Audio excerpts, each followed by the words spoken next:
What are the reasons for the rising hunger numbers on the continent? According to the United Nations Food and Agricultural Organization, after a decade of the world making progress in fighting food insecurity, world hunger has increased by more than 20% for people in Africa, and more than one-third are undernourished, the highest proportions since 2014 and greater than any other region worldwide.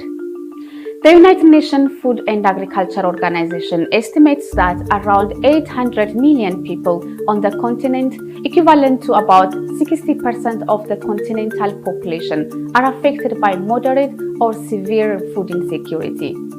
Some point to the COVID pandemic's impact on the local supply chains and food shortages. But many analysts say it's drought due to growing climate change issues. That is the main reason for the growing hunger on the continent. We'll discuss this and more on this week's edition of Our Voices.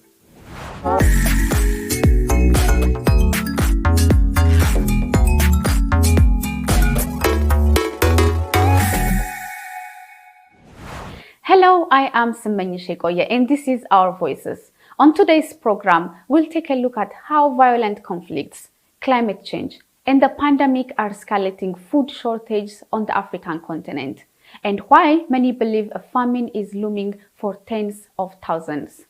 Let's begin in Madagascar, where more than 1 million people are suffering from a 4-year drought that the World Food Programme is calling the worst in 40 years. Many people in Madagascar are at risk of the world's first climate-produced famine. Anne Zwanku has the story. Water is precious and rare in southern Madagascar, where rain has not fallen in some areas for years. Farmer and father of 6, Dipens Untobo lost all his crops and animals to the drought, the worst to hit the region in 4 decades. There was no more water to drink. The price of rice had gone up. We had to sell our livestock to buy food. I was very afraid to die. If it wasn't for the government's help, we would have died of hunger. Thousands of people have fled Madagascar drought-ravaged areas to look for food. As the World Food Programme warns, the risk of famine is growing. To cope, authorities built centers for healthcare and to teach mothers how to process cassava to feed their children. Mais aussi tout ce qui est distribution des repas chauds. Also, distribution of hot meals, food, and water every day. There are approximately 40,000 people, even 100,000 people per day, to whom we have been able to distribute 1 liter of water per person per day in these centers. Par personne par jour dans ces centres. Green Title, a government project launched this year, gives farmers like Untobo land, seeds, and livestock to help them recover.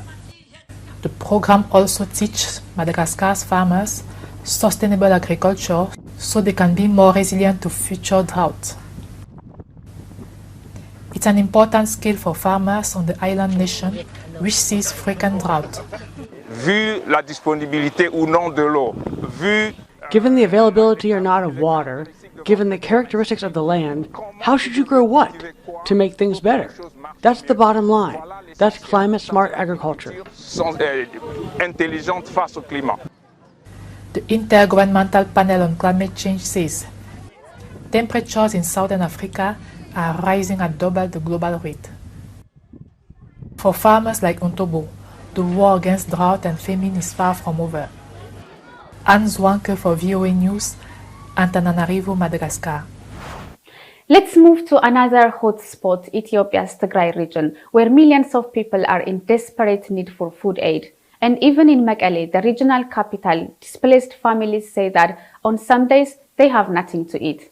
As VOA's Heather Murdoch reports from Mekelle, hunger is only one element of the growing crisis stemming from the conflict in the region. This school campus is now one of more than 24 camps for displaced families in Mekelle, the capital of Ethiopia's Tigray region. More than 80 people sleep inside each of these classrooms, the families say, and every one has a harrowing story about how they got here. I was at the market on a Saturday when suddenly tanks pulled in and the war began. I ran to my house and my sister was making coffee. I told her we had to run. We saw houses burning and heard bombs. The World Food Programme says 5.2 million people in Tigray, more than 90% of the region's population, need emergency food aid. But here in Mekelle, where aid is available, people go hungry.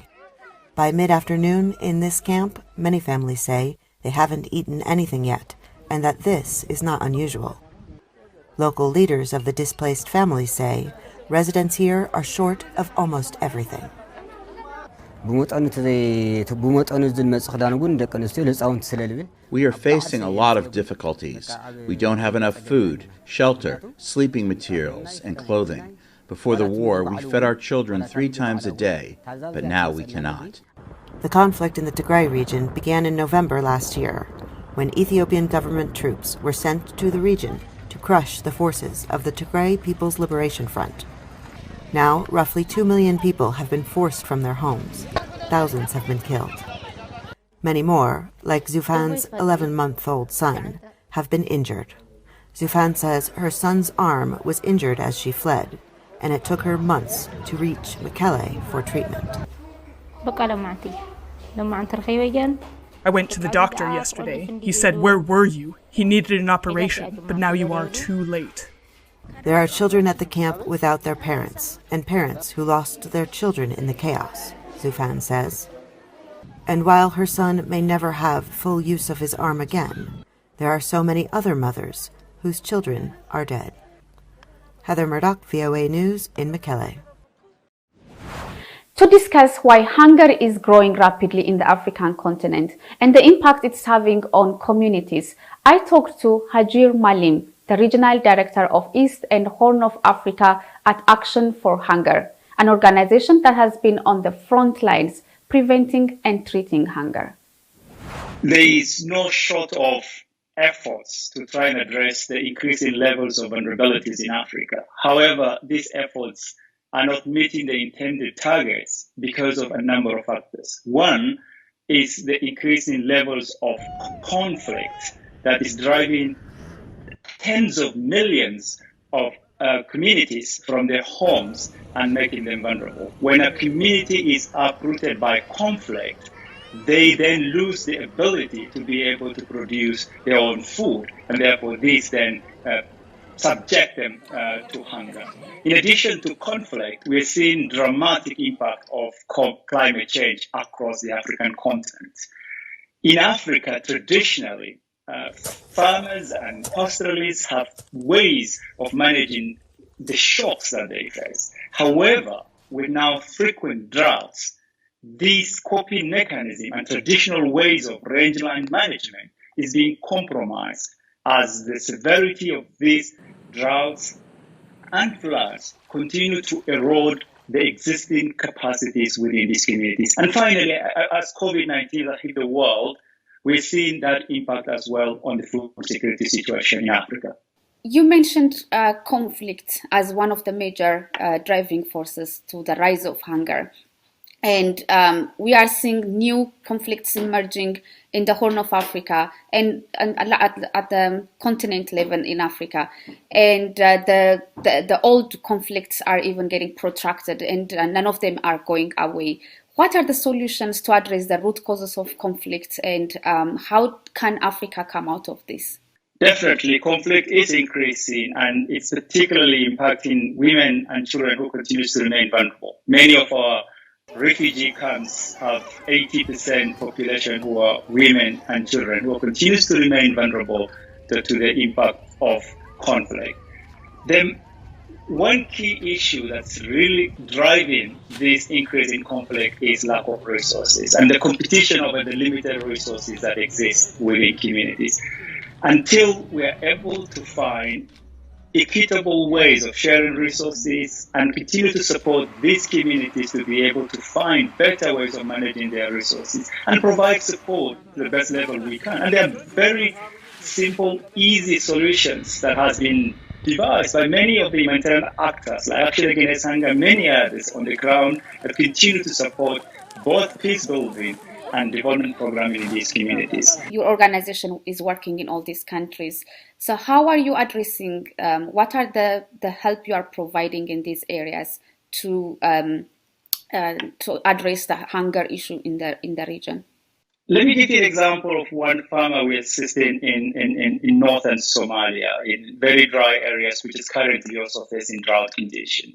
By providing training on good agricultural practices, by giving this particular farmer seeds and tools, and accompanying this farmer to help plant the crops and manage this in a very dry condition, today this particular farmer is able to have a profit of over $1,000 in less than 5 months. $1,000 in Somalia is a significant amount of money that is able to meet the food needs for a household of 6 over a period of 6 months. Addressing hunger issue is more than just delivering food aid, I assume, and it requires supplying medical treatments, nutritional supplements, therapeutic programs. And how is that going at the time of COVID-19 when the world is lacking resources to help? Definitely, COVID-19 had massive impact on household food security. We have seen livestock, which is a key lifeline in many of these communities, have their prices significantly shrunk. And this has exposed many of these communities because inter-country trade, regional trade has been hampered by the restrictions that have been put in place to contain COVID-19. In addition to that, access to healthcare is poor in many of these areas, and women who are the backbone of food production in many of these areas are also impacted as children get malnourished. Mothers continue to suffer from the impact of lack of access to health care. So what we're doing today is to make sure that we reinforce and support government's efforts to reach the last mile, deliver essential services, medical services, education services in terms of providing nutritional counseling and support to mothers at all levels, reaching the most vulnerable, the communities that are not reached by other actors on the ground. It's time for a break, but first, do you think climate change is now the leading cause for food insecurity on the continent? And do you think the agreements made at COP26 end the scourge of hunger in Africa? Share your thoughts on our social media platforms. We are on Facebook, Instagram, and on Twitter. Our handle is @VOA Our Voices. We are also on WhatsApp, and our number is on the screen. When we return, we will examine how the impact of the COVID-19 pandemic continues to intensify hunger and food shortage across Africa. We'll be right back.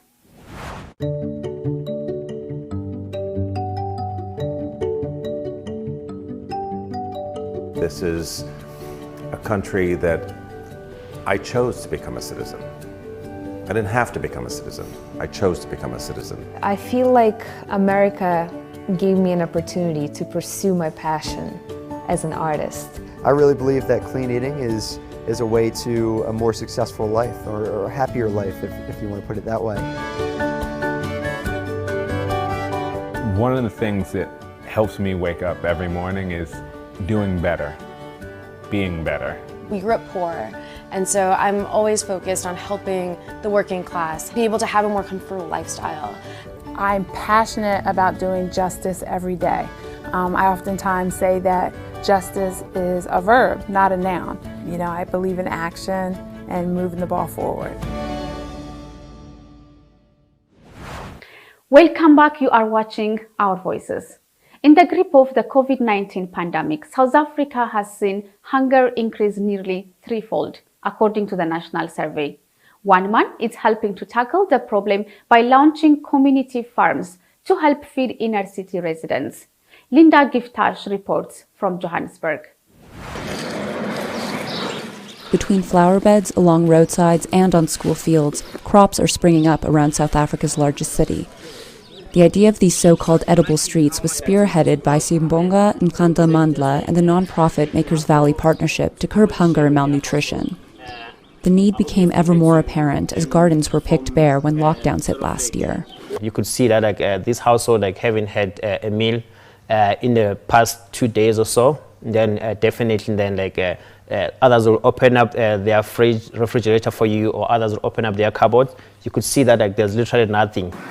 South Africa is a major producer and exporter of fresh food, but many in the country aren't able to fill their plates.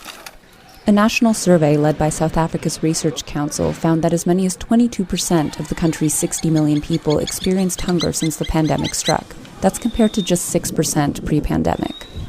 It's about inequalities and ineffective access to food in the different regions of the country. People not only lost their jobs, they didn't have access to food. About 100 people benefit monthly from the food being produced on this urban farm. An open kitchen is also available to anyone in the community. This urban farmer says growing vegetables at home and in communities is one solution to secure nutritious food.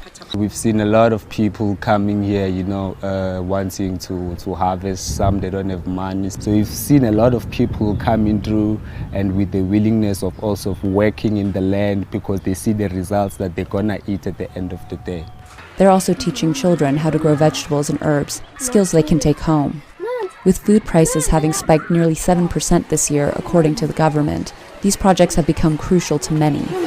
If more people can be involved, in growing food, taking care of vacant land and try to make it in a food forest, then we can have more food, more people that we can feed. Waiting for seeds to sprout is no quick fix. But with more funding, Makers Valley wants to plant more vegetable patches throughout the community to help put more greens on people's plates. Linda Giftash for VOA News, Johannesburg. The coronavirus pandemic is increasing hunger and food insecurity in Zimbabwe, which was already struggling with a poor economy before the pandemic began, according to the government report released earlier this year. The World Food Programme says the problem is especially acute for unemployed urban dwellers. Columbus Mavunga reports from Harare.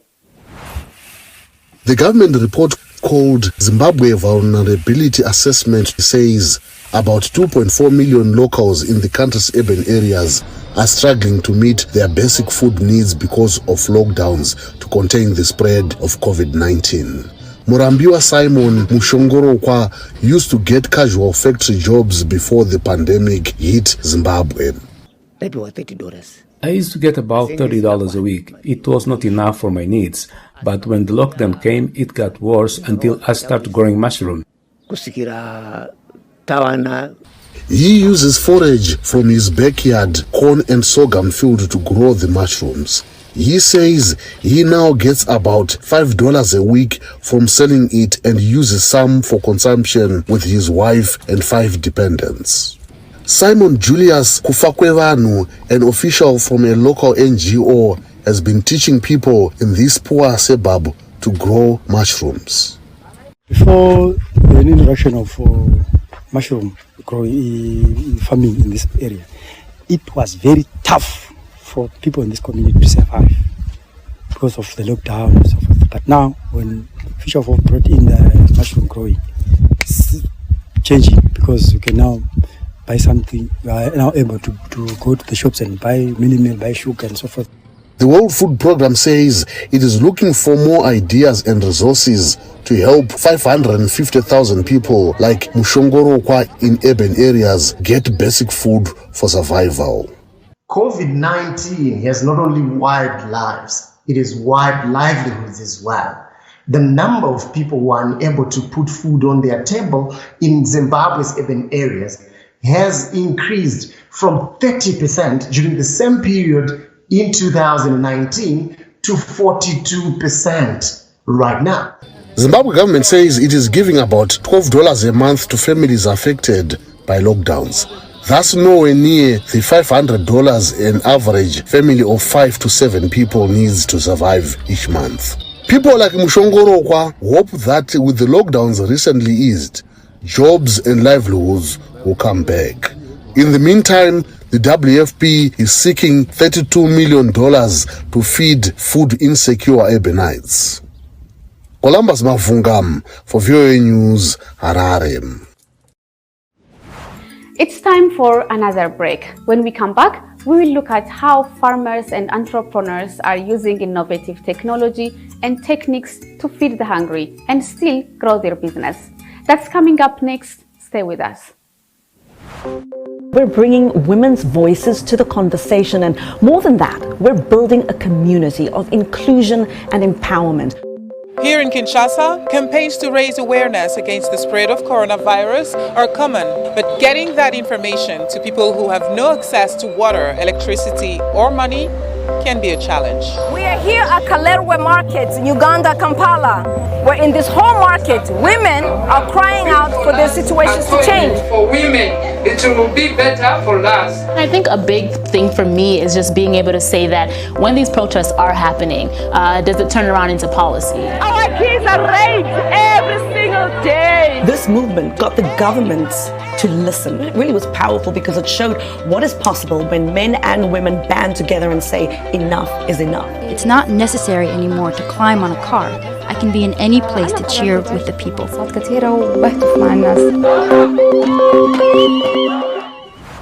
Welcome back, and you are watching Our Voices. Now to Gabon, where more than 50 young people are in agriculture entrepreneurial training. The government's objective is to get them in the fields of market gardening, breeding, food crops, and farm management. They will benefit from financial and land support at the end of this 6 months diploma course. As a reminder, this project integrates all other initiatives taken by the Gabonese authorities to get the country out of food dependency. Here is Ismail Obangzi in Libreville. As in a classroom, future agricultural entrepreneurs are in the School of Organic Soil Activity. This is an important part of the theoretical training before going into the field. We are much more outside to learn how to make the boards, to make them, to prepare the ground, all operations necessary for agricultural activity.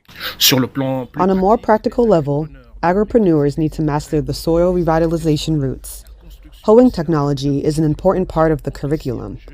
It is a method to improve the nature of the soil and strengthen the plants. The first weeks of the project evaluation met the expectations of the Gabonese Development Support Institute.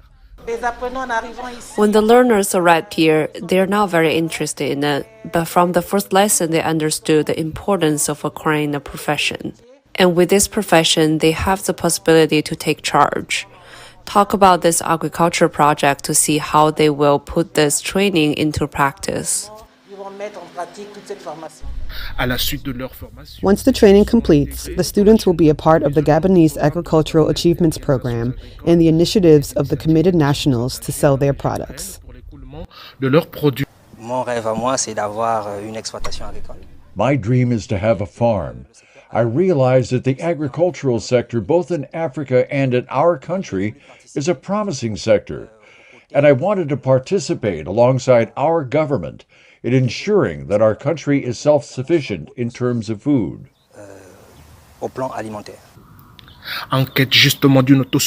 In search of food self-sufficiency, Gabon has secured and made 8,000 cadastral plots available for farmers' agricultural activities. We met Carl Moguba Mogula, a young agronomist technician in Libreville.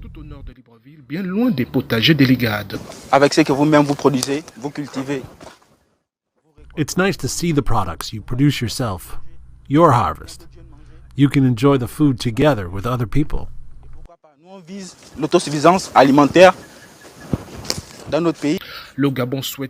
Gabon aims to locally produce 50% of the country's food demand by 2025, which will increase the share of agriculture in the country's GDP.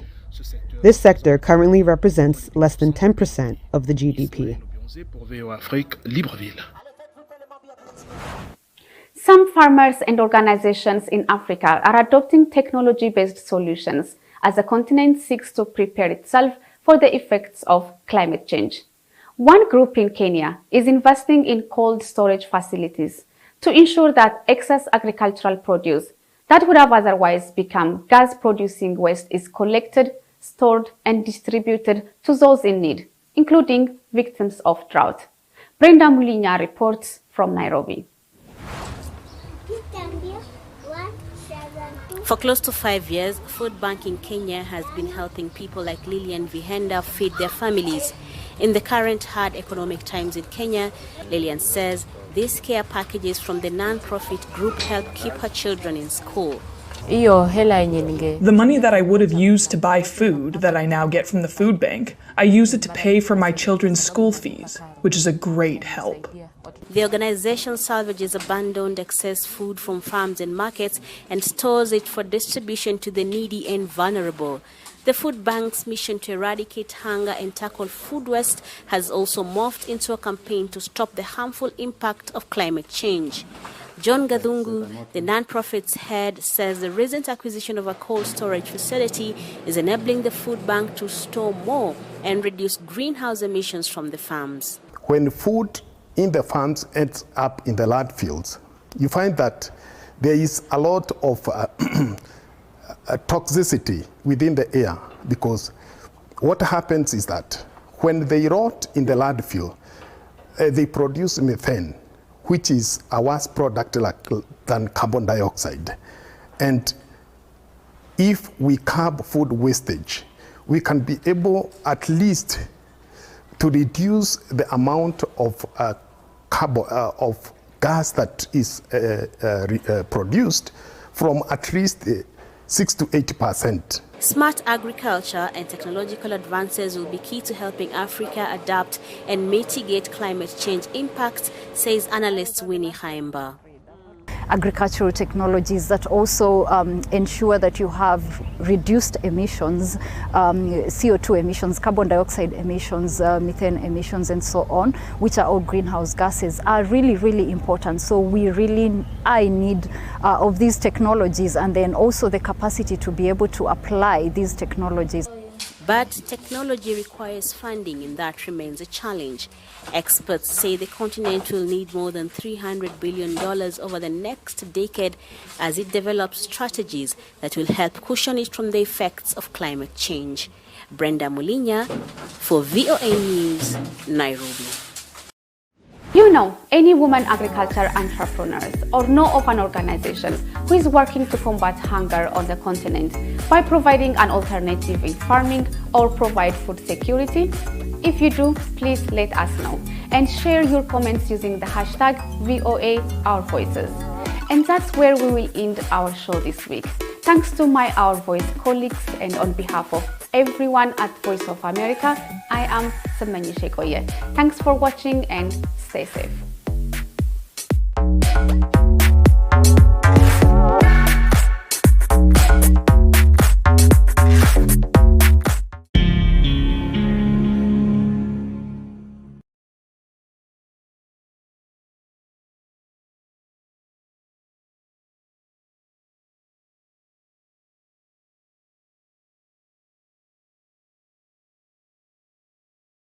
Piga simu namba 0713. Masaka Nursery and Primary School inatangaza nafasi za masomo kuanzia ngazi ya chekechea hadi darasa la 7. Shule ni ya mchepuo wa Kiingereza, yani English medium, na ni ya kutwa na bweni, yenye miundombinu bora ya madarasa na mabweni kwa jinsia zote. Shule imeshika nafasi ya kwanza kiwilaya na nafasi ya kwanza kimkoa kwenye matokeo ya mtihani wa darasa la 7 mwaka 2021. Pia shule imetoa mwanafunzi katika 10 bora kwenye matokeo ya darasa la 7 kitaifa. Shule ipo Kipunguni B, Ilala, Dar es Salaam. Fomu za kujiunga zinapatikana shuleni kwa shilingi 20,000 au tembelea tovuti ya shule ya www.masakaschools.cs.tz. Kwa mawasiliano zaidi, piga simu namba 0713-322-737 au 0716-750-710 na 0762-085-152. Mitandao ya kijamii Facebook, Instagram na YouTube @Masaka Schools. Masaka Nursery and Primary School. Quality education is the ultimate investment.